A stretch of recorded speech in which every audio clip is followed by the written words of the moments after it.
Hi అండి. ఎలా ఉన్నారండి? నేనైతే చాలా బాగున్నానండి. అయితే మాది నెల్లూరు పక్కన ఉన్న ప్రకాశం డిస్ట్రిక్ట్ దగ్గర ఉండే సింగరేకొండ అండి. అయితే మా ఆయన వచ్చేసి నెల్లూరు పులుసే కావాలన్నాడండి. మరి నేనేమో సింగరేకొండ అమ్మాయిని కదండి. నాకేమో నెల్లూరు చేపల పులుసు ఎలా పెట్టాలో తెలియదండి.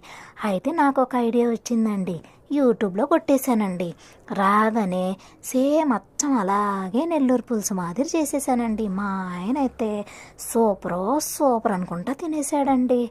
మరి నేను కూడా తినకపోతే ఎట్టా చెప్పండి. సూపర్గా కుదిరిందండి.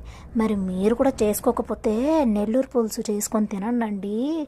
అస్సలు జన్మలో మళ్ళీ మళ్ళీ తినాలనుకుంటారండి. అంత బాగా టేస్ట్ ఉంటుందండి. మరి మన ఛానల్లో మన వీడియో మీకు నచ్చితే ఒక లైక్ చేసుకొని సబ్స్క్రైబ్ చేసేసుకోండి అండి. మరిన్ని మంచి మంచి వీడియోస్ కోసం చూస్తూనే ఉన్నానండి మన ఛానల్ని. నేనైతే ఉంటానండి.